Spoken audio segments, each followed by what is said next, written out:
Bonjour, c'est Agathe Cuisine 3D. Je suis avec vous aujourd'hui pour un petit tuto sur les finitions d'une cuisine, sur des aménagements un peu plus subtils que ce qu'on a vu jusqu'à maintenant. Donc on va passer au niveau expert dans ce tutoriel. Donc précédemment, j'avais fait une cuisine avec un îlot. J'ai un petit peu modifié l'îlot pour qu'on puisse s'asseoir à 3 personnes. Euh, Voilà, j'ai changé la largeur de ces petits meubles-là et puis j'ai changé le plan de travail que j'ai remplacé par un quartz qui est vachement classe. Et enfin, j'ai mis des panneaux de finition intérieur-extérieur en bois, en plaquage de bois chêne teinté noyer pour un effet un peu haut de gamme. Et donc, on va travailler un peu l'effet haut de gamme dans cette cuisine. Donc déjà, on va venir modifier ce meuble pour aller mettre notre four ici. Vous voyez que là, le four, il est là. Et bon, souvent dans les cuisines, on nous propose de mettre le four avec la plaque de cuisson. D'ailleurs, c'est ce que Ikea vous propose, hein. Pardon, donc je vais commencer par supprimer ce meuble et puis je vais venir placer. Donc vous voyez que j'ai pas de meuble pour le four dans les éléments bas. J'ai table de cuisson et four. Donc je vais choisir table de cuisson avec four et avec un tiroir comme ceci. Hop. Et je vais venir le placer ici. Et vous voyez que, en fait, comme j'ai déjà préparé mon tuto, pardon, normalement, je vais forcément avoir une table de cuisson. D'ailleurs, on va pas en mettre une si grande, hein. Voilà. Le configurateur, il est paramétré pour vous proposer ça. OK? Et donc, à partir de là, vous allez aller dans Modifier et vous allez tout simplement supprimer la table de cuisson. Et là, vous aurez un meuble four qui fait uniquement le four.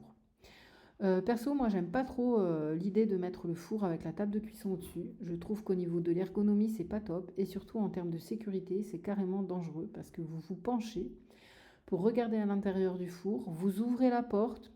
Éventuellement, ça peut déstabiliser un petit peu l'espace. Et si vous avez des choses dessus, si vous avez des manches de casserole qui dépassent ou quoi que ce soit, c'est vraiment le meilleur moyen d'avoir un accident dans une cuisine. Donc je ne recommande jamais de mettre la plaque de cuisson au-dessus du four. Je préfère carrément les dissocier. Bon là en l'occurrence, ma plaque de cuisson, elle est placée sur mon îlot central, donc pas de souci.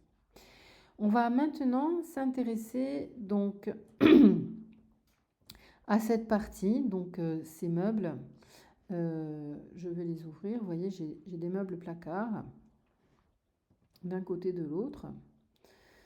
Et je vais les personnifier. Alors déjà, première chose que je vais faire avant de les personnifier, juste un petit truc comme ça, vous voyez que les deux s'ouvrent dans le même sens, qui évidemment ne va pas. Donc je vais aller dans Modifier. Et puis je vais aller dans Poignées, je vais modifier les poignées. Et là, je vais mettre les poignées à droite. Hop. Et maintenant, quand je vais ouvrir ce meuble, il va s'ouvrir dans l'autre sens. OK ? Donc on va maintenant aller modifier ce premier meuble. Donc je vais faire modifier et puis je vais aller tout en bas dans personnaliser. Donc là, il me propose dans l'onglet personnaliser de me montrer aussi les deux éléments qui sont sur le côté, mais j'en ai pas forcément besoin. Donc les meubles adjacents, là, on va les supprimer pour avoir une meilleure lecture, bien voir ce qu'on va faire. Je vais commencer par supprimer la porte. Et puis, je vais ajouter un élément. Et dans la partie haute, je veux placer des portes vitrées, comme ceci. Regardez, déjà, c'est beaucoup mieux. Puis, je vais ajouter un autre élément. Je vais venir mettre un tiroir. Alors, hauteur 60. Hauteur 40. Donc, je vais mettre un 40 en haut. Alors, il va falloir que je retire d'abord les étagères qui sont situées ici. Sinon, ça ne va pas marcher. OK. Donc ça, je vais le mettre en haut, là. Et je vais ajouter un deuxième tiroir en 62 ou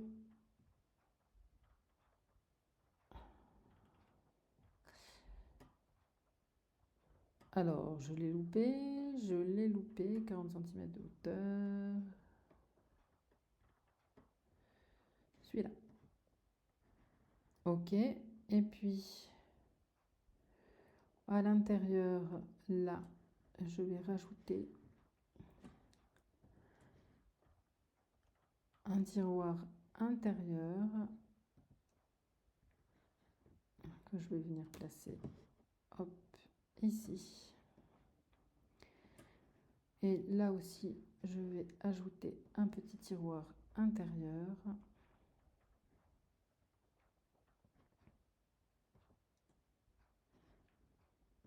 que je vais déplacer là-dedans. Ok, donc voilà le résultat. J'ai personnalisé mon armoire. J'ai fait un truc beaucoup plus classe. Avec un vaisselier, je peux ranger ma vaisselle de façon transparente. Et pour que ce soit joli, donc je vais supprimer ce meuble. Je vais prendre celui-ci, je vais le dupliquer et je vais venir le positionner là. Hop, on va le tourner.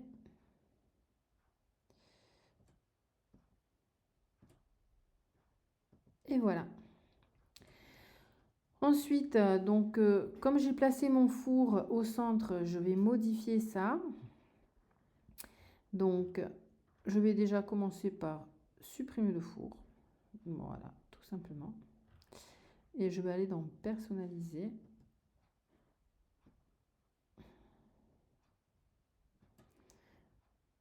Et puis, je vais supprimer ça. Et je vais ajouter des portes. Alors, de 80.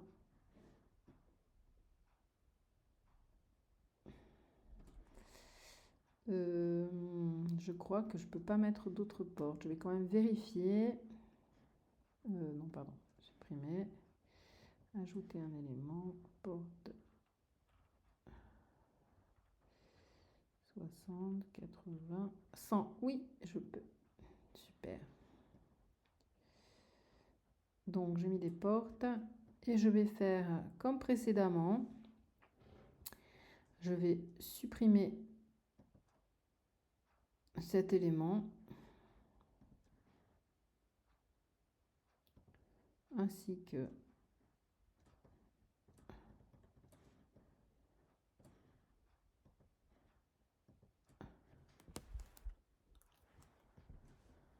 la porte qui est là. Et je vais venir placer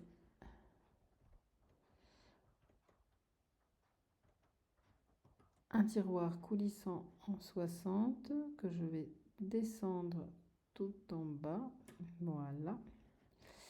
Et puis, je vais ajouter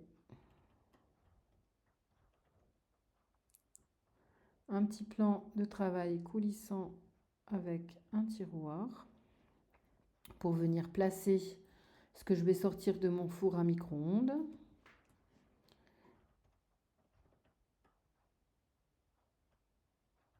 Et un tiroir en hauteur 20 cm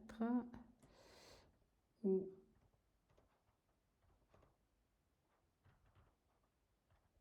oui, hauteur 20 cm, j'espère que ça marche.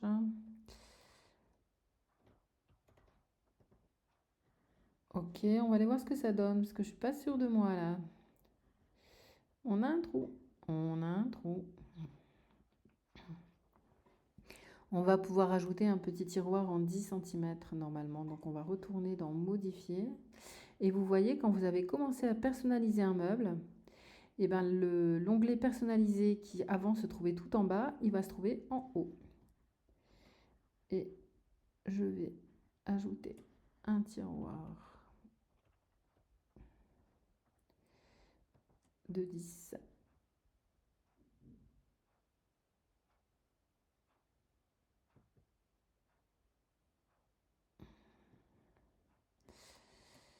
Alors, je veux supprimer ça, remonter ça là, et je vais rajouter le tiroir que j'ai enlevé précédemment là. Voilà, ça c'est la configuration que je voulais avoir.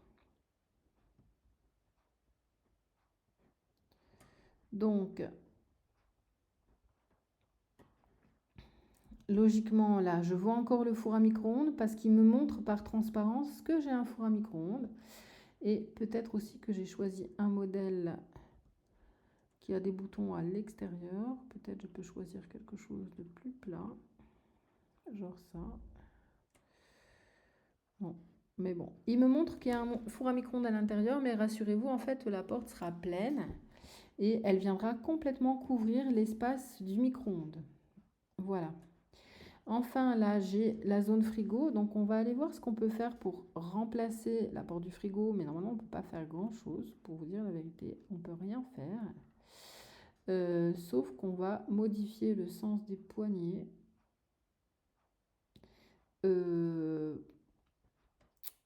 Poignée, pardon, modifier. Donc,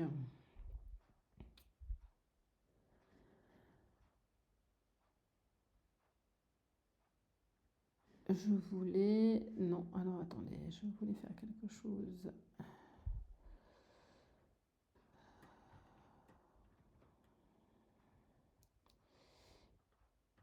Il ne veut pas. Panneau de configuration, non.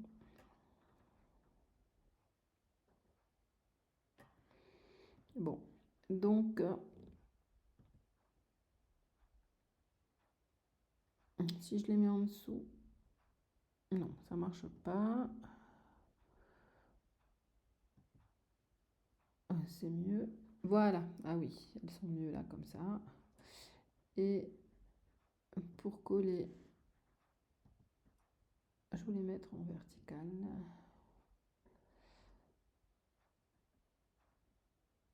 Ok, voilà, j'ai personnalisé cet espace. Ah oui, là, la poignée, ça va pas. Donc, je vais retourner dans modifier et personnaliser. Je vais aller ouvrir ça. Je vais faire modifier, modifier les poignées. Et là, je vais déplacer manuellement vers le bas ça de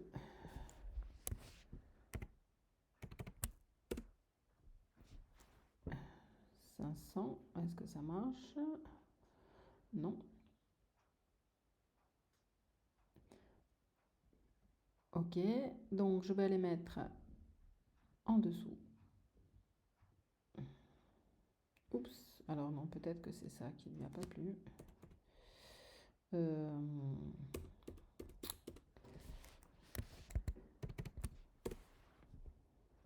Non plus. Alors. Voilà. Ok, on y est. Il fallait lui mettre vers le haut.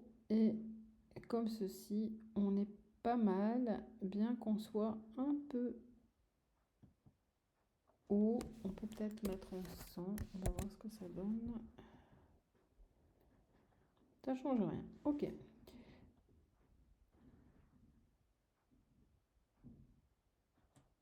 Alors là, on voit plus du tout la poignée. Ah oui, elle est là, pardon. Voilà, très bien. Oui, moi je suis satisfaite de cet ensemble. Je trouve ça plus esthétique que ce qu'il y avait avant. J'ai beaucoup plus d'ergonomie et des rangements partout. On pourrait même rajouter encore un espace intérieur dans ce tiroir éventuellement, mais on peut aussi ranger de grandes gamelles. Et puis, donc dans cette cuisine, bah, on a tout en fait, hein. De quoi ranger toute la vaisselle. Tous les couverts pourront se mettre ici. Ici, les épices et les condiments. La zone de frigo. Et on pourra ranger l'alimentation dans ces placards à faible profondeur qui sont 2. Hop, là. Même chose de l'autre côté. On a un placard pour l'alimentation, un pour le sucré, un pour le salé. Ici, la zone éventuellement avec le tri sélectif. Voilà, on a les poubelles qui se trouvent là. Encore ici, éventuellement, une zone pour l'alimentation.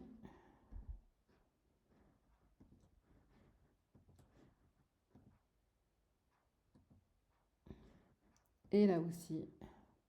Donc on a vraiment tout ce qu'il nous faut pour tout stocker, ranger, ordonner, avec une jolie configuration, un espace où on peut s'asseoir de façon conviviale pour manger. Je pense que c'est une cuisine qui est assez réussie. On va voir vu d'en haut l'espace qui nous est proposé. Voilà, on peut circuler autour du plan de travail et on a 1,50 m là pour passer, c'est bien. Donc voilà, c'était des petites finitions sur ce projet. J'espère que vous avez appris des choses sur le configurateur 3D IKEA. Je vous invite à mettre un like sur la vidéo, à vous abonner à ma chaîne et je vous dis à très bientôt. Merci, au revoir.